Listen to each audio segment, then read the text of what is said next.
السلام عليكم ورحمة الله.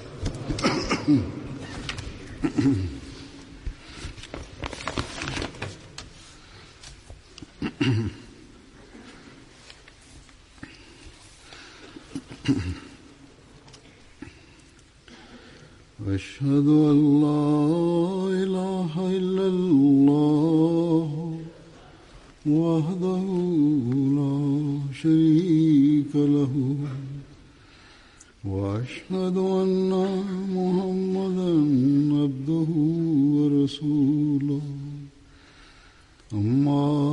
بعد فأعوذ بالله من الشيطان الرجيم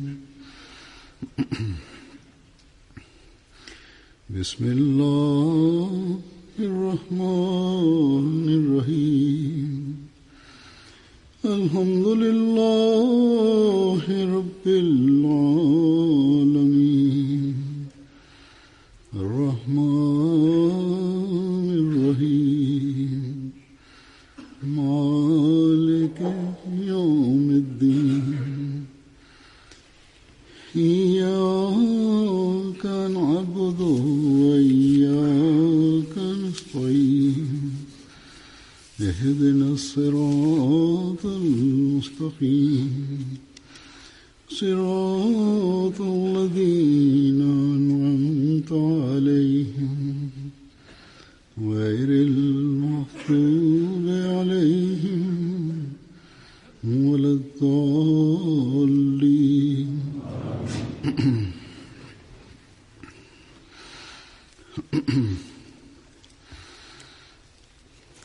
نن سبا په دغه ورځو کې چرته چې هم جماعتونه قایم دي د مسلمانو د پیشنګوۍ په مناسبت د یوم مسلمو جلسې کېږي لګیا دي. د 16 فروری تاریخ هغه تاریخ دی چې په کم تاریخ حضرت مسیح موعود علیه السلام د خدای پاک نه په خبر ملاوېدو د یو زوی د پیدایش خبر ورکړی و او دې باره کې هغوی اشتهار چاپ کړی و چې پکې د هغه زوی مختلف خصوصیات بیان کړی شوي وو. دا اشتهار په 16 فروری کال 1886 چاپ شوی و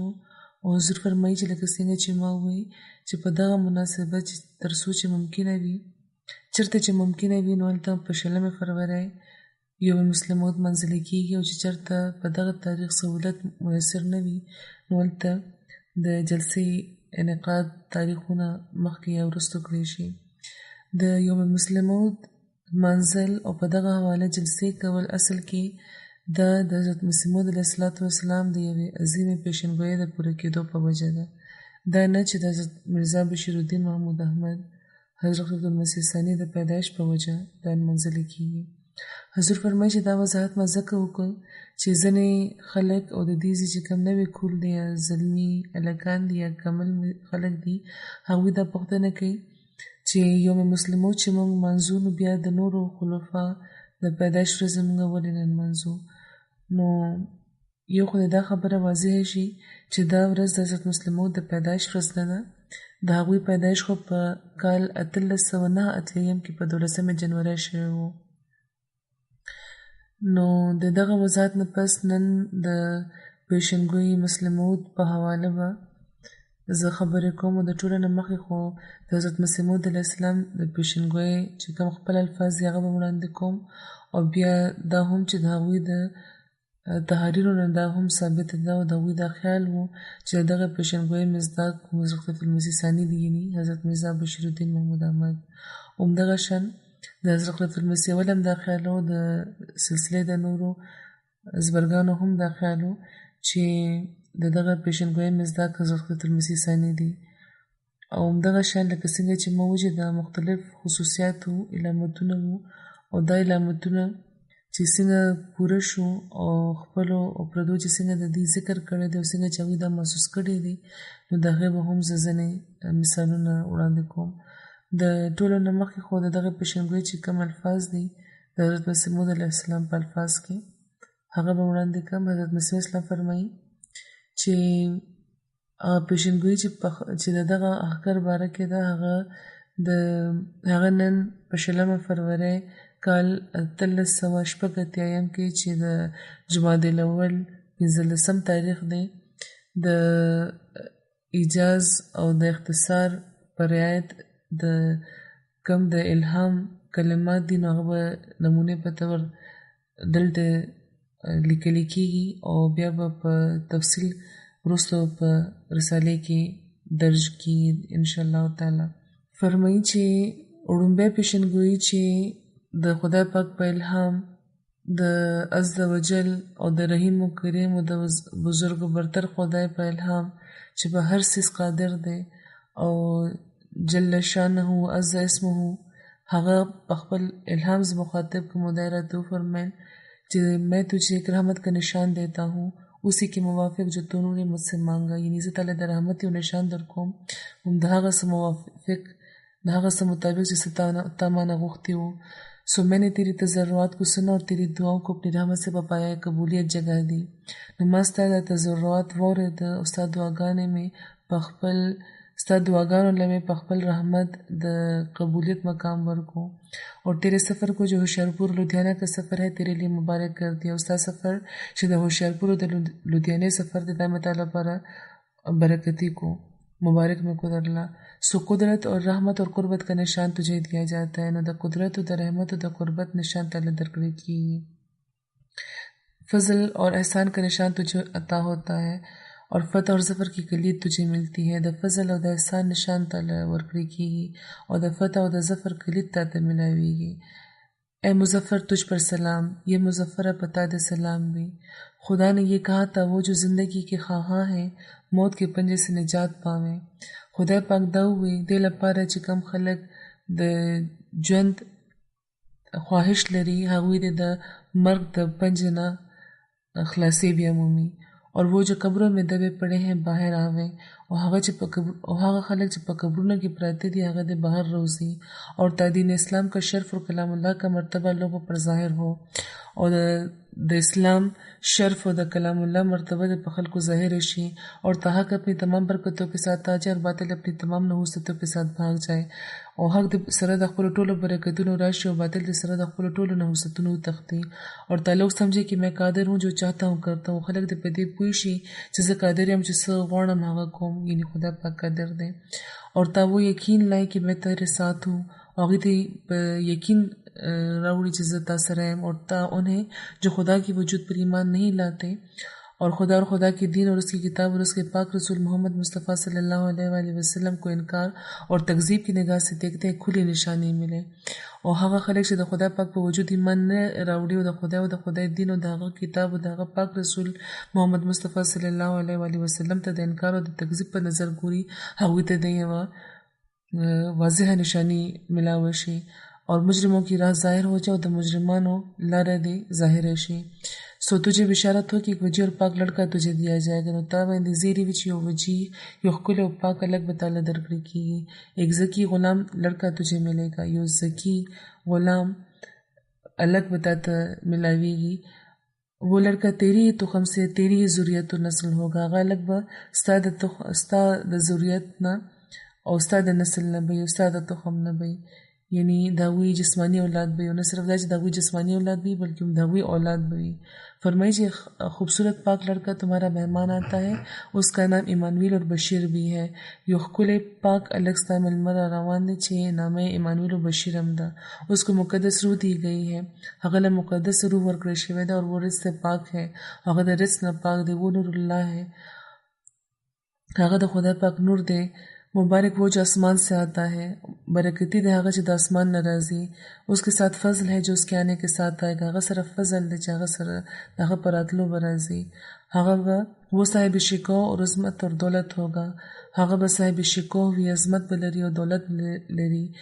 وہ دنیا میں آئے گا اور اپنے مسیحی نفس اور روح الحق کی برکتوں سے بہتوں کو بیماریوں سے صاف کرے گا. هغه به دنیا ته راځي او د خپل د مسیحی نفس او د روح الحق په برکت به ډیر خلک د بیماریانو نه پاک کی. وہ کلمت اللہ ہے کیونکہ خدا کی رحمت اور غیور نے اسے اپنے کلمہ تمجید سے بھیجا ہے. هغه د خدای پاک کلمه د کلمت الله دی، ځکه چې د خدای پاک رحمت او غیوري هغه په خپلې د تمجید په کلمې را لېږلی دی. وہ سخت ذہین و فہیم ہوگا اور دل کا حلیم اور علوم ظاہری اور باطنی سے پر کیا جائے گا. هغه به ډېر ذهین او فهیم وي او د زړه نه به حلیم وي او ډېر زیات ظاهري او باطني علوم نه به هغه پر کړی شي. اور وہ 3 کو 4 کرنے والا ہوگا. هغه به 3 څلور کی. دوشنبه ہے مبارک دوشنبه د مبارک دوشنبه، فرزند دلبند گرامی ارجمند، مظہر الاول والآخر، مظہر الحق والعلا، کان اللہ نزل من السماء، جس کا نزول بہت مبارک اور جلال الہی کے ظہور کا موجب ہوگا. چې د چا نزول به ډېر مبارک او د خدای پاک د جلال ظہور موجب به وي. نور آتا ہے نور را روان دے نور، جس کو خدا نے اپنی رضامندی کی عطر سے ممسوح کیا. چې خدای پاک د خپل د رضامندۍ په عطر ممسوح کړی دی. ہم اس میں اپنی روح ڈالیں گے، موږ به په هغه کې خپل روح اچو. اور خدا کا سایہ اس کے سر پر ہوگا، اور د خدا سورې به د هغه په سر وي. وہ جلد بڑھے گا اور اسیروں کی رستگاری کا موجب ہوگا. به زر لویږي او د اسیرانو د رستګارۍ سبب به جوړیږي. اور زمین کی کناروں تک شہرت پائے گا، اور د ځمکې تر بوټونو به هغه شهرت بیا مومي. اور قومیں اس سے برکت پائیں گی، اور قومونه به د هغه نه برکت بیا مومي. تب اپنے نفسی نقطه آسمان کی طرف اٹھایا جائے گا، اور بیا به هغه خپل نفسی نقطه یعنی اسمان طرف ته به اوچت کړی شي. وکانا امرا مقضیا. نو دا د هغه الفاظ چې د مسلمو چې کومه پیشنګویي وه د هغې د الفاظ وو. بیا د حضرت مرزا بشیر الدین محمود احمد خلیفة المسیح ثاني باره کې د دغې پیشنګویۍ په حواله هغوی فرمایي چې همداسې چې کله زما ړومبی زوی وفات شو، نو دا کمکله ملایانو او د هغوی ملګرو عیسایانو هندوانو د هغه په مرګ ډېر د خوشحالۍ اظهار وکړو، او بار هغوی ته وویلی شو چې د 16 فروری کال 1386 چې کومه پیشنګویي وه، نو کې دا هم وو چې ځینې هلکان به ځینې زامن به دې مري. نو ضرور وو چې دا ضرور به کېده چې یو زوی به په وړوکوالي کې زما وفات کېدو. خو بیا هم دا خلک د اعتراض نه باز را نغله. نو بیا خدای پاک ماله د یو بل زوی بشارت راکو، او زما چې کوم د سبز اشتهار وو د هغې په 2 صفحه د هغې بل هلک د پیدا کېدو باره کې دا بشارت دی چې دوسرا بشیر دیا جائے گا جس کا دوسرا نام محمود ہے، چې یو بل بشیر به ورکړی کېږي چې بله نام یې محمود ده. او فرمایي چې هغه لا تر اوسه یعنې د 1 ستمبر کال 1388 چې کله هغوی دا اعلان فرمایلو، وی تر اوسه پورې خو هغه لا پیدا شوی نه دی، خو د خدای پاک د وعدې مطابق به هغه د خپل میاد دننه ضرور پیدا کېږي. ځمکه او اسمان ختمېدی شي، خو د هغه وعدې نشي ختمېدی. فرمایي چې دا عبارت د سبز اشتهار په 2 صفحه دی چې د هغې مطابق په جنوري کال 1389 کې بیا هغه هلک پیدا شو چې نامه محمود کېښود شوه، او هغه تر اوسه پورې د خدای پاک په فضل ژوندی موجود دی، او د 19 کالو دی، او په 19 کال کې دی. حضور فرمایي چې دا مخکې چې کوم ما ویلي نو دا د یو مخکینیو تحریرو بیا وروسته هغوی په حقیقت الوحي کې دا لیکلي دي. او حضرت مسیح اسلام دې باره کې نور هم حوالې شته، خو اوس د نورو حوالو په ځای به زه د حضرت خلیفة المسیح اول چې د هغې د مقام باره کې څه خیال او هغې باره کې به یو روایت وړاندې کړم. پیر منظور محمد صاحب بیانوي چې د حضرت خلیفة المسیح اول د وفات نه 6 میاشتې مخکې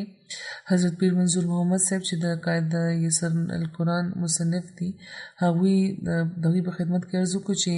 نن ما د حضرت مسیح اسلام اشتهارات لوسته، نو زه په دې ورسېدم چې هغه موعود زوی حضرت مرزا بشیر الدین محمود احمد دی. نو حضرت خلیفة المسیح اول ورته وفرمایل چې ما ته خو مخکې نه دا معلومه وه، ته دا نه ګورې چې زه هغه سره په کم خاص طرز ملاویږم او د هغه ادب کوم. نو پیر صاحب موصوف وی چې دا الفاظ ما ولیکل او د تصدیق لپاره مې وړاندې کړه هغوی ته. نو حضرت المسیح اول هغې باندې دا ولیکل چې دا الفاظ ما پیر منظور محمد ته ویلي، او بیا په دې باندې هغوی دستخط هم وکړه چې نورالدین 19 ستمبر کال 1914، او وی چې د په 11 ستمبر یعنې د ماښام نه پس ته برنۍ چې کومه واقعه بیانه کړې شوه، دې نه پس چې کومه بله ورځ وه، نو حضرت المسیح اول په کور کې په کټ ملاستو او ما د هغوی خپې مږل شروع کړې نو لږ ساعت پس به د څه گفتگو د تذکرې نه بغیر په خپله هغوی وفرمیل چې د مضمون لا چاپ نه کېږي دا کومه خبره چې د حضرت مرزا بشیر الدین محمود احمد باره کې کړې وه چې هغوی د دې دغې پیشنګویۍ مصداق دي دا لا چاپ نه کې چې کله مخالفت شروع شي نو هغه وخت بیا چاپ کا یو بل د سلسلې زبرګ مکرم غلام حسین صاحب نمبردار د سیالکوټ ښار هغوی د حضرت المسیح ثاني د هغې د مسلمو د اعلان نه پس لیکلي چې زما ګران پیشوا هادي او رهنما حضرت المسیح ثاني مسلمو د ید الله تعالی بنصر العزیز په اخبار الفضل کې په 13 جنوري مې چې دا ولسته نو د خدای پاک شکر کوم چې خدای پاک زما رویا ریښتونې خدای پاک زما رویا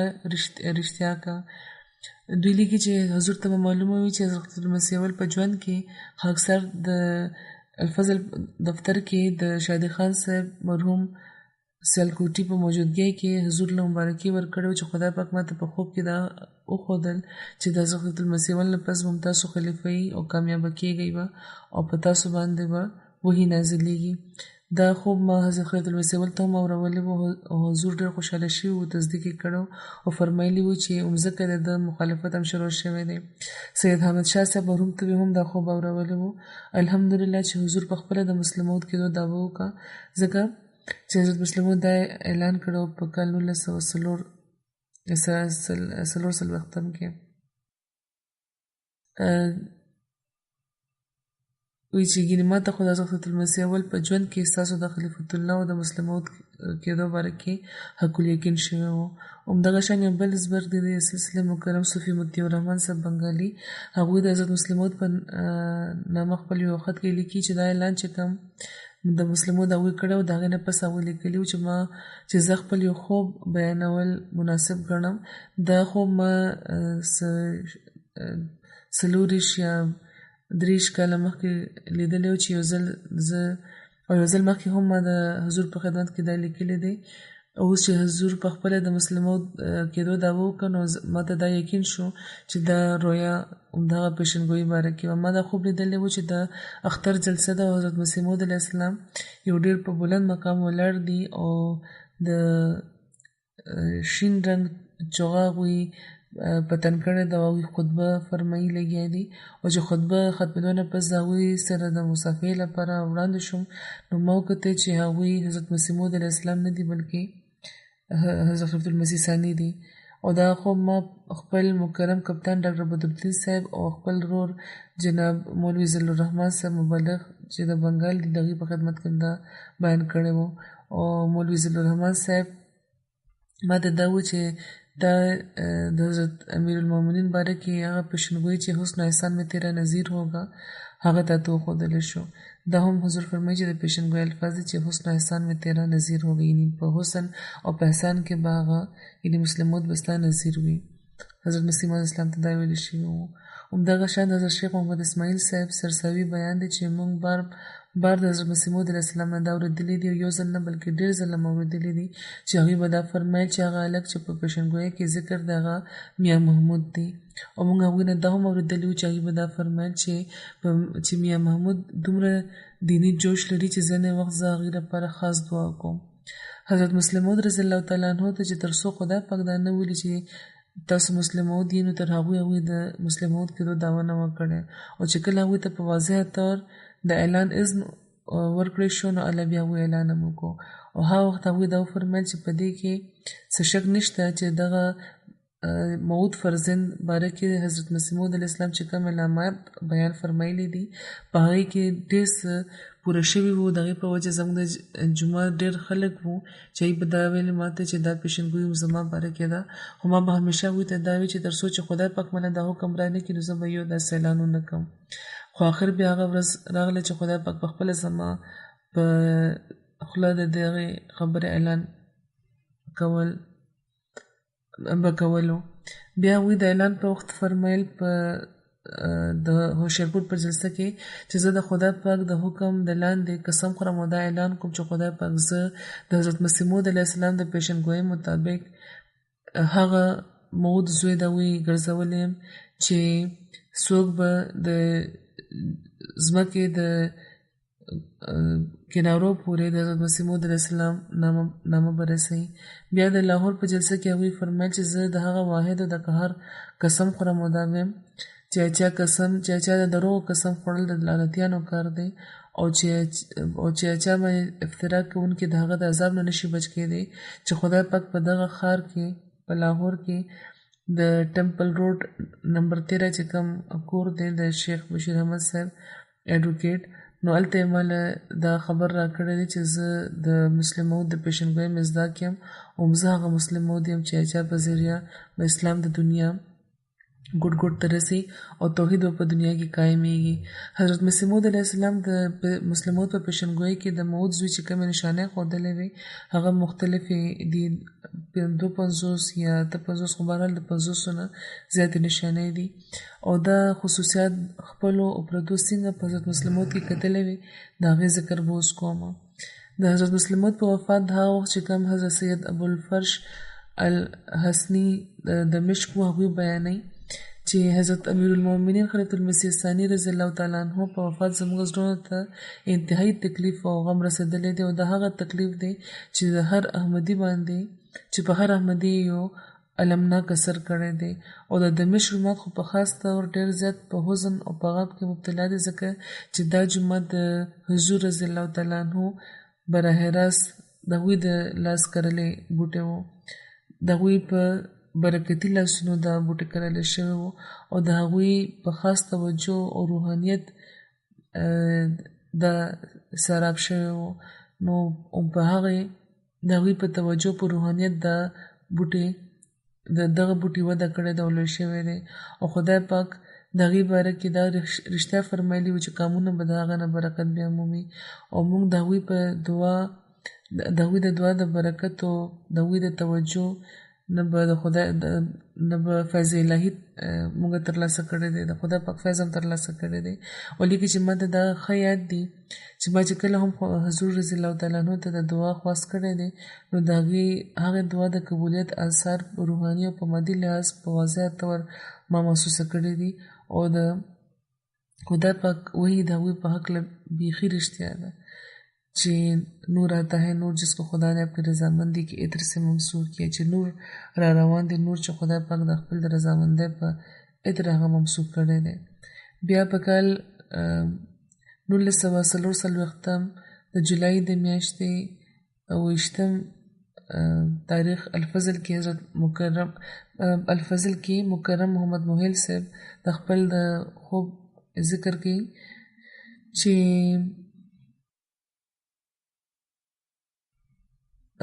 محمد موهل صاحب احمدي د کمال ډیرې نه د حضرت امیر المؤمنین خلیفة المسیح ثانی په خدمت کې د خپل یو غیر احمدي خپلوان محمد اکرم صاحب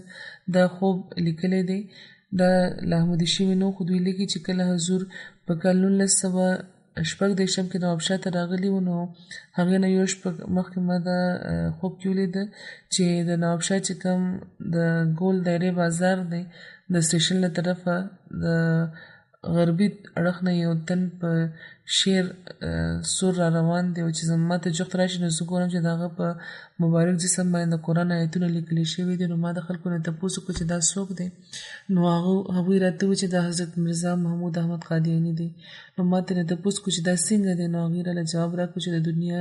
کې د ټولو نه لوی ولي الله دی. بیا د حضرت مسیح موعود علیه السلام د پیشنګویۍ د صداقت اظهار خدای پاک د پردو باندې هم کړی دی. یو معزز غیر احمدي عالم مولوي سمیع الله خان فاروقي د پاکستان نه مخکې د اظهار حق په عنوان یو ټریک لیکلی و او هغې لیکلي و چې هغوی ته یعنې حضرت مسیح موعود علیه السلام ته اطلاع ملاویږي چې زه به ستا جومات لپاره ستا د ضرورت نه یو تن قایموم او هغه به په خپل قرب او په وحي مخصوصوم او د هغه په ذریعه به حق ترقي کوي او ډېر خلک به صداقت قبول کړي نو چې دا پیشنګویي ولولئ او بار بار یې ولولئ او په ایمان دا وایي چې دا پیشنګویي پوره شوې ده که نه او چې کوم وخت دا پیشنګوئی شوې نو هغه وخت موجوده خلیفه لا ماشوم او د مرزا صاحب له طرفه د خلیفه د مقررولو باره کې هم څه وصیت نه و شوی بلکې د خلافت انتخاب په رایه عامه پرېښودی شوی و. نو همدغه هغه وخت اکثریت حکیم نورالدین صاحب خلیفه تسلیم کړی و او په دې باندې مخالفینو د دغه پیشنګوئی پورې ټوکم کړی و چې کله حضرت خلیفه المسیح اول خلیفه شو نو د پیشنګوئی پورې ټوکم شوی وی خو وایي چې لږ وګورئ چې دوی به دا وایي چې لږ وګورئ چې دوی به وایي چې زوی به وي خو زوی خو خلیفه نه شو خو د حکیم صاحب د وفات نه پس مرزا بشیرالدین محمود احمد خلیفه شو دا غیر احمدي لیکي لګیانې احمدي نه دي او دا حقیقت دی چې د دې په زمانه کې احمدیت چې څومره ترقي وکړه هغه حیرت انګیزه ده. پخپله د مرزا صاحب په وخت کې هم د احمدیانو شمېر ډېر لږ و او د نورالدین صاحب خلیفه په وخت کې هم خاص ترقي نه وه شوې خو د موجوده خلیفه په وخت کې مرزایت تقریبا د دنیا هرې خطې ته رسېدلی دی او حالات دا ښیي چې آینده چې کله مردم شماري کېږي نو د مرزایانو شمېر ورپکې د کال 1931 په نسبت به د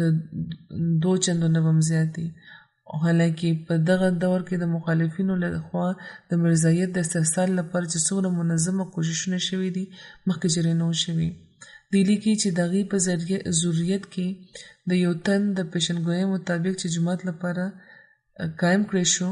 نو د هغه په ذریعه جومات ته حیرت انګیزه ترقي ترلاسه شوه او چې دې نه صفه دا ظاهریږي چې د مرزا صاحب د پیشنګویي منوان پوره شوې ده.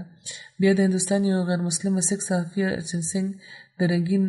امرتسر ایډیټر هم دا تسلیموي وایي چې مرزا صاحب په کال 1901 کې چې کله مرزا بشیرالدین محمود احمد موجوده خلیفہ لا معصوم ہو دا پیشنگوئی کرے وہ چې بشارت دی کہ ایک بیٹا ہے تیرا جو ہوگا ایک دن محبوب میرا کروں گا دور اسما سے اندھیرا دکھاؤں گا کہ ایک عالم کو پھیرا بشارت کیا ہے ایک دل کی غذا دی فسبحان الذی اخذ العادی وایي چې دا پیشنگوئی بشک چې حیرانتیا پیدا کړي. په هغه وخت کې په کال 1901 کې مرزا بشیرالدین محمود سلوی عالم فاضل نه و نه دغه د سیاسي قابلیت جوهر مخې ته راغلی و او هغه وخت دا ویل چې ستا به یو زوی به یو داسې به دا ضرور څه یو د روحاني قوت دلیل دی. دا ویل کېدی شي چې مرزا صاحب یوه دعوه کړې وه او د یوې ګدۍ بنیاد یې ایښی و نو ځکه هغوی ته دا ګمان کېدی شو چې ما نه پس به زما د جانشینۍ څهره به زما د زوی په سر ته ځي خو دا خیال باطل دی ځکه چې مرزا صاحب د خلافت شرط نه و ایښی چې به ضرور د مرزا صاحب د خاندان او د هغې د اولاد نه وي نو ځکه خلیفه اول یو داسې تن و چې د مرزا صاحب خاندان سره هېڅ واسطه نه وه او بیا دا ممکنه وه چې د مولوي حکیم نورالدین صاحب خلیفه اول نه پس د څوک بل خلیفه شوی وی نو په هغه موقع مولوي محمدعلي صاحب د لاهور جومات چې کوم امیر و هغوی د خلافت امیدوار هم خو اکثریت د مرزا بشیرالدین مرستو وکړه او هغوی بیا خلیفه مقرر شو. او اوس دوی دا لیکي چې یو سوال دا دی چې که د مشر مرزا صاحب دننه یو روحاني قوت کار نه کولو نو هغوی څنګه په دې پوه شوي چې زما به یو زوی وي چې داسې به وي. کوم وخت چې مرزا صاحب دا اعلان کړی و د هغو ته هغوی 3 زامن وو او د 3 مړو لپاره به دوی دعاګانې کولې خو پیشنګویي صرف د یو باره کې ده او موږ دا ګورو چې هغه په حقیقت کې داسې ثابت شو چې هغه په یو دنیا کې تغیر پیدا کړی دی او هغه وخت چې کوم حضور فرمایي د جومات حالاتو او د دنیا چې کوم موجوده ذرایع وو هغه وخت جومات سره نن هم هغه شان نه دي خو هغه وخت حضور فرمایي چې بالکل موږ سره وسیله نه وي خو نن سبا حالات د هغه وخت بهتره دي خو په هغه حالاتو کې هم خدای پاک د تایید د نصرت د خدای پاک په تایید او نصرت په دنیا کې تقریبا د 500 نه زیاتو ملکونو کې د احمدیت بوټي لګول شوي او جوماتونه قایم شو او تقریبا په هر بر اعظم کې جوماتونه قایم شو په هر بر اعظم کې جومات قایم شو. دا د حضرت مسلم موعود د پیشنګویۍ مطابق د اسلام خورېدل او د هغوی د اولوالازمه نتیجه وه. بیا د پسر موعود د آمد مقصود دا و چې د دین اسلام شرف او د کلام الله مرتبه د په خلکو ظاهر شي. د برصغیر پاکوین مشهور مسلمان لیډر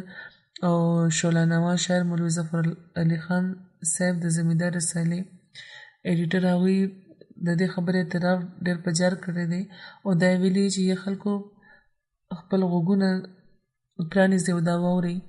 چې ستاسو او ستاسو اخوا دېخوا چې څومره خلک دي دوی د مرزا محمود مقابله تر قیامته نشي کولی. مرزا محمود سره قرآن دی او د قرآن علم دی. تاسو سره څه دي؟ تاسو چېرته په خوب کې هم قرآن نه دی لوستی. مرزا محمود سره یو داسې جومات دی چې د هغه په اشاره خپل تن من دن هر څه قربانولو لپاره تیار شي. مرزا محمود سره مبلغین دي، د مختلفو علومو ماهران دي. د دنیا په هر ملک کې هغه خپل جنډه خښه کړې ده. د پسر موعود باره کې چې کومه د خدای پاک وعده وکړ چې لوز چې هغه به اولوالعزم وي او دا هم چې هغه به د هغه له به ظاهري او باطني علوم ورکړي کېږي. نو دې باره کې د هندوستان یو نامتو صوفي خواجه حسن نظامي دهلوي یو کلمي تصویر خاکه د هغوی لیکلی ده چې حضرت مسلم موعود باره کې چې دی اکثر بیمار وي خو بیماری هم د دې چې کومه عملي مستعدي ده په هغې کې هېڅ خنډ نه شي اچولی. هغوی د مخالفت په طوفانونو کې هم ډېر په اطمینان کار کړی دی او خپل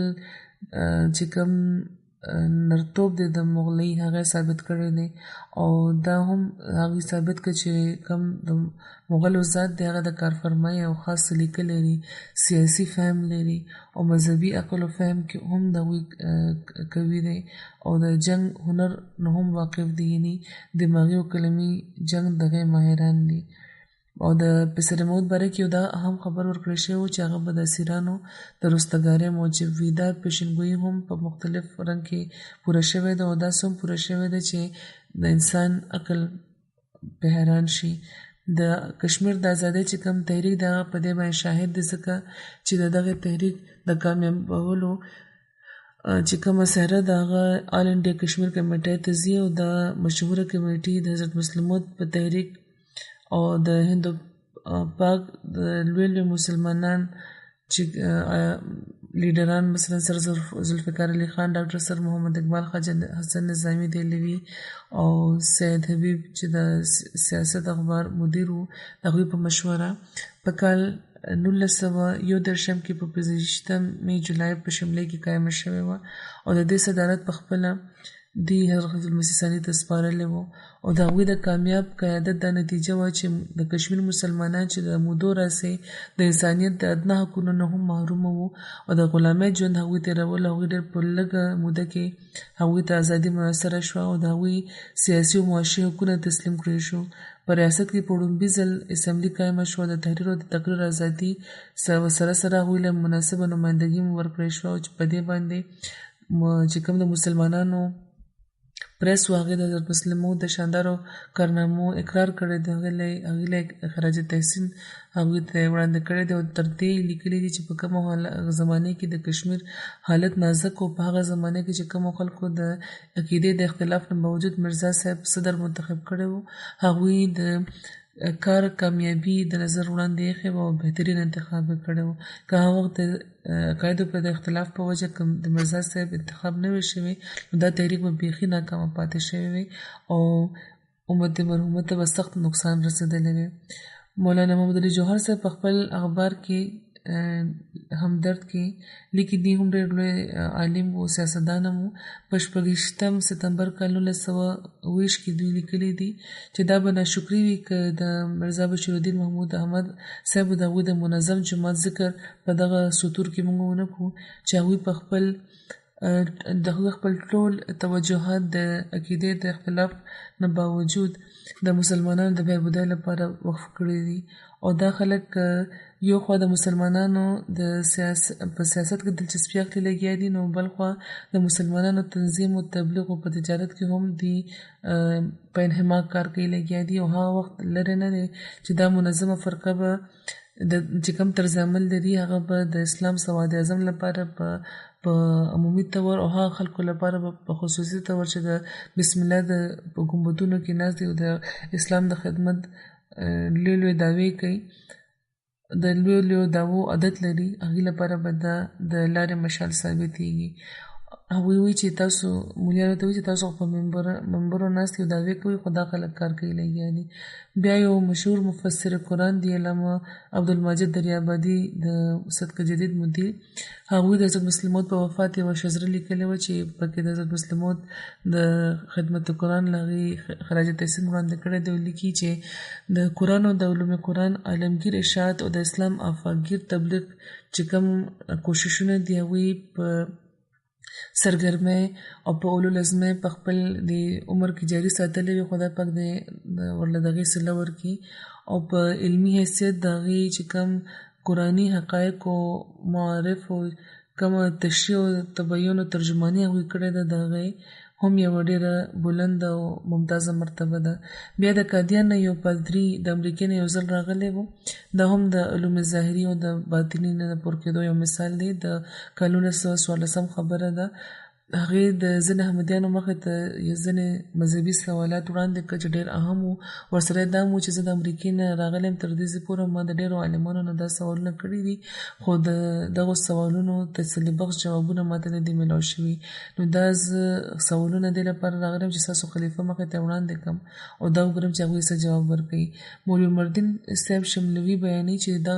سوالونه دومره پیچیده او د عجیبه قسمه سوالونه وو چې ما واورېدل نو ماته یقین شو چې حضرت صاحب لا بیخي زلمي لږ دي او د الهیاتو باقاعده تعلیم هم هغوی نه دی ترلاسه کړی، عمر هم کم دی او واقفیت هم لږ دی. هغوی به د دغو سوالونو جواب بیخي ورنه کړی شي او دغه شان به د سلسله احمدیه ډېره بدنامي کېږي په ټوله دنیا کې، ځکه چې که حضرت صاحب د دغه سوالونو جواب ورنه کړی شي نو دا پادري د امریکې چې کله واپس لاړ شي نو په ټوله دنیا کې به دغه خبره پروپاګنډه کوي چې د احمدیانو خلیفه په هېڅ نه پوهېږي او د عیسایت په مقابله کې بیخي نشي ودرېدی او صرف د نامې خلیفه دی. دا د مولوي صاحب خیال و. او وایي چې دا چې زه په دغه صورتحال ډېر پریشان وم او ما کوشش کولو چې دا حضرت صاحب سره د ده ملاقات ونشي او همدا واپس لاړ شي خو زه ناکامه شوم. هغه ځکه چې هغه اصرار کولو چې زه به ضرور ملاوېږم. نو چې آخر چې ناچاره شوم نو زه حضرت صاحب له لاړم او ورته مې وویل چې د امریکې نه دا پادري راغلی دی اوس سوالونه کول غواړي اوس څه وکړو. نو په دې حضرت صاحب بغیر د څه توقف نه وفرمیل چې راویې غواړه. وایي چې ما چې هغه بوتلو هغوی له د هغې په خدمت کې حاضر شو او ترجمان هم زه وم. نو چې د امریکې هغه پادري د رسمي ګفتګو نه پس خپل سوالونه د حضرت صاحب په خدمت کې وړاندې کړه او ترجمه هم ورته ما واوروله. نو حضرت مسلم موعود په ډېر په سکون هغه سوالونه واورېده او فوراً یې د هغوی داسې تسلي بخش جوابونه ورکړه چې زه حیران شوم او ماته بیخي یقین نه و چې د دغه سوالونو به حضرت صاحب دومره پرمعرف او بېنظیره جوابونه ورکړی شي. او چې کله ما دا جوابونه په انګریزۍ کې هغه پادري ته د امریکې پادري ته واورول نو هغه حیران شو. هغه دا و چې ما نه تر ننه داسې معقوله گفتگو او داسې مدلل تقریر د چا د خولې نه اورېدلی. داسې معلومیږي چې ستاسو خلیفه یو ډېر لوی سکالر دی او د دنیا په مذهبونو د ده نظر ډېر ژور دی. او دا یې وایي او ډېر په ادب یې د حضرت صاحب لاس ښکل کړو او واپس لاړو. بیا په فروري کال 1945 کې حضرت مسلم موعود په احمدیه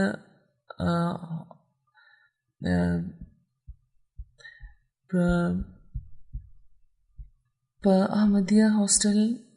لاهور کې د اسلام کا اقتصادي نظام په نامه یو ډېر پرشوکته لیکچر ورکړی و. د دنیاوي چې کوم علوم هغې کې هم هغوی یو خاص مهارت لرلو. د لیکچر نه پس چې کوم د جلسې صدر و لالا رامچند مچندا صاحب هغوی یو مختصر تقریر وکړو چې پکې هغوی دا ووایي چې زه ځان ډېر خوشقسمته ګڼم چې داسې قیمتي تقریر اورېدو موقع ماته ترلاسه شوه او زه په دې خبره خوشحاله یم چې د احمدیه تحریک ترقي کوي لګیا دی او نمایانه ترقي کوي لګیا دی. کم تقریر چې دا وخت تاسو واورېدو دې کې حضور ډېر قیمتي او نوې خبرې وفرمایلې او په دغه تقریر ماته ډېره فایده وشوه. زه دا ګڼم چې تاسو هم دغو قیمتي معلوماتو نه ډېره فایده به پورته کړې وي او زه په دغه خبرې هم خوشحاله یم چې په دغه جلسه کې صرف دا نه چې مسلمانان بلکې غیر مسلمان هم شامل شوي دي او زه په دې هم خوشحاله یم چې مسلمانانو او د غیر مسلمو ترمنځ تعلقات ښه کېږي لګیا دي. د جماعت احمدیه د ډېرو معززو ملګرو سره ماته د تبادله خیالاتو موقع میلاویږي او زه او دا جماعت د اسلام هغه تفسیر کوي چې د دغه ملک لپاره ډېر مفید دی. مخکې خو ما دا ګڼله دا زما غلطي وه چې اسلام صرف خپل قوانینو کې د مسلمانانو او صرف د مسلمانانو خیال ساتي او د غیر مسلمو هیڅ لحاظ نه لري. خو نن د جماعت احمدیه د امام تقریر نه ماته معلومه شوه چې اسلام د ټولو انسانانو ترمنځ د مساوات تعلیم ورکوي. او دا مې چې واورېدل نو ډېر خوشحاله یم او زه به غیر مسلمو ملګرو ته به اوس دا وایم چې د دغه قسم اسلام عزت او په احترام کولو کې تاسو څه عذر لرئ. تاسو خلکو چې په څومره سنجیدګۍ او په سکون تر 2.5 غنټو د حضور تقریر واورېدو، که چېرته د یورپ تن دا خبره کتلې وای نو حیرانېدو به چې هندوستان دومره ترقي کړې ده. نو په دې زه ستاسو شکریه ادا کوم په دغه خبرې چې تاسو په سکون دا تقریر واورېدو. ورسره به د خپل طرف نه او ستاسو د ټولو طرف نه هم د جماعت احمدیه د امام به بار بار او په لکونو شکریه به ادا کوم چې هغوی په خپل دومره قیمتي معلوماتو نه ډک تقریر نه مستفید کوو. جناب اختر اورینوي صاحب چې د پټنه یونیورسټۍ کې د اردو د شعبې صدر وو، هغوی پروفیسر عبدالمنان بیدل صاحب چې د فارسي د شعبې سابق صدر وو، هغوی تفسیر کبیر باره کې خپله یوه چشمدید واقع بیانوي چې ما یو بل پسې د حضرت المسیح ثاني د تفسیر کبیر یو څو جلدونه پروفیسر عبدالمنان بیدل صاحب له چې د پټنه کالج کې د فارسي شعبې صدر وو سابق او اوس د شبینه کالج پرنسپل دی په پټنه کې، د هغوی په خدمت کې دا وړاندې کړي او دا تفسیرونه تفاسیر چې هغوی ولوسته نو دومره متاثره شو چې هغوی په د مدرسه عربیه شمس الهدى پټنه کې چې کوم د هغوی شیوخ وو هغوی ته هم د تفسیر ځینې جلدونه لوستو لپاره ورکړه او یو ورځ یې ډېر د شیوخ راوغوښته او هغوی نه د هغوی خیالات وپوښتل. نو یو د علوم قرآن باره کې هم دا پیشنګویي وه چې هغه به د قرآن د علوم نه پور کېږي. نو یو د شیوخو کې یو شیخ دا وایي چې په فارسي تفسیرونو کې داسې تفسیر نه ملاویږي. نو پروفیسر عبدالمنان صاحب ته تپوس وکړه چې د عربي تفسیرونو باره کې هم څه خیال دی. نو په دې هغه شیوخ خاموشه پاتې شو. لږ ساعت پس ورته دې وایي چې په پټنې کې ټول عربي تفسیرونه نه ملاویږي، که د مصر او د شام نه ټول تفسیرونه دا ټول تفاسیر چې د هغوی مطالعه وکړو نو بیا سمه رایه قایمېدی شي. نو پروفیسر صاحب ورته ووایي د قدیم عربي تفاسیرو تذکره شروع کړه، ورته دا وفرمیل چې د میرزا محمود د تفسیر د مرتبې یو تفسیر په یو ژبه کې هم نه ملاویږي او تاسو د جدید چې کوم تفسیرونه دي هغه هم د مصر او د شام نه راوغواړئ او بیا یو څو میاشتې پس ما سره خبرې وکړئ. نو په دې د عربي او د فارسي هغه عالمان حیران پاتې شو. بیا قریشي عبدالرحمن صاحب د سکر هغوی د حضور د سحرانګیز علمي شخصیت ذکر کوي او بیانوي چې د حضور د سکر قیام دوران زموږ یو ملګری و، زموږ ملګرو به اکثر خپل غیر احمدیان ملګري به هغوی سره ملاقات لپاره راوسته. نو زما یو ملګری چې اکثر به د خپل د علم باره کې ډېرې لویې خبرې کولې، هغه ما هغوی سره ملاقات لپاره راوستو. حضور په مجلس کې ناست و، ملګرو به د نظر سوالونه کول او حضور به جواب ورکول. خو هغه تن د شروع نه وخت تر اخره پورې چوپ ناست و، خاموش ناست و. چې کله مجلس ختم شو نو ماته تپوس وکړو چې تا پوښتنه ونه کړه. نو هغه بې سخته دا و چې دلته خبره کول خپله پردهداري کول به وه، ځکه یو هغه سخت مخالف و خو د حضور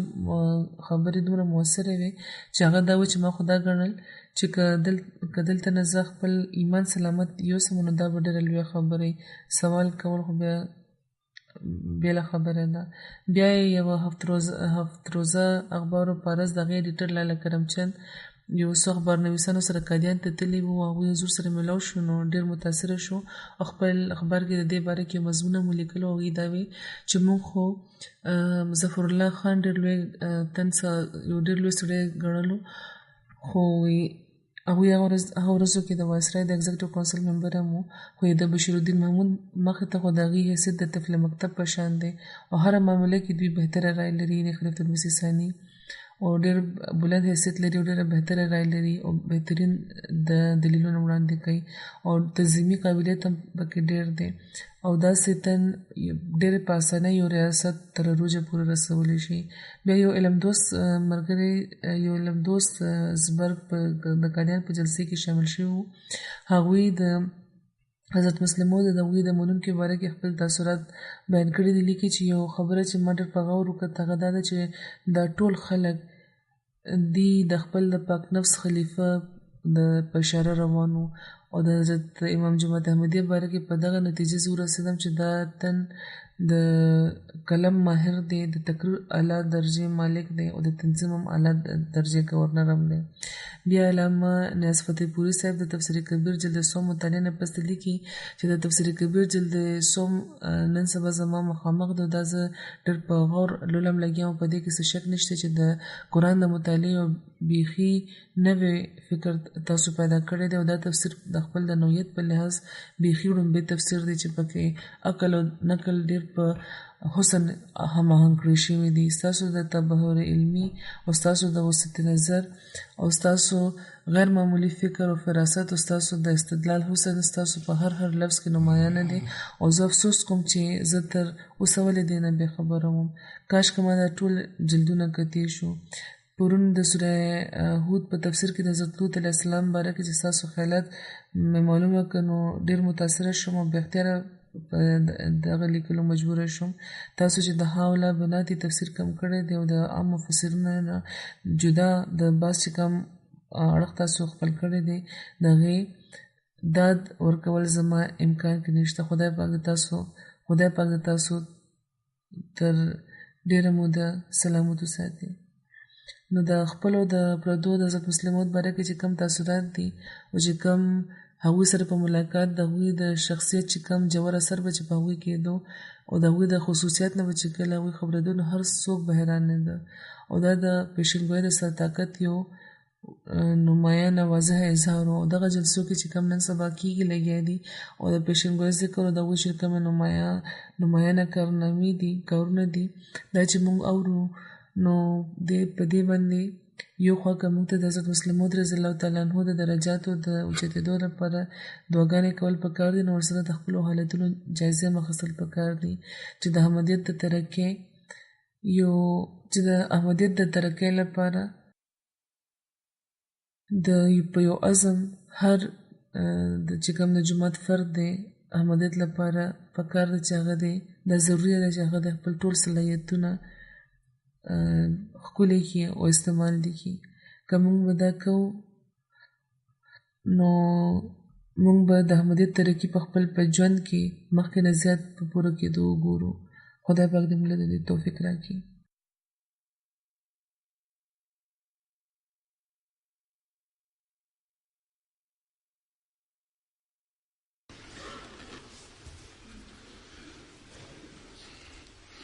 الحمد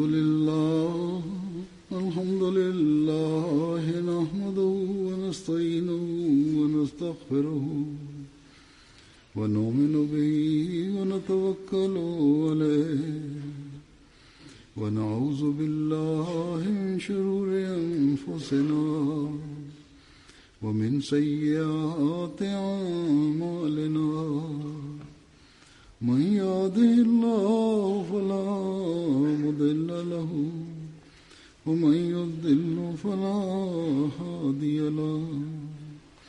ونشهد أن لا إله إلا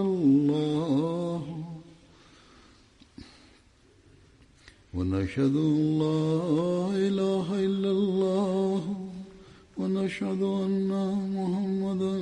عبده ورسوله. عباد الله رحمكم الله إن الله يأمر بالعدل والإحسان وإيتاء ذي القربى وينهى عن الفحشاء والمنكر والبغي يعظكم لعلكم تذكرون. اذكروا الله يذكركم وادعوه يستجب لكم ولذكر الله أكبر.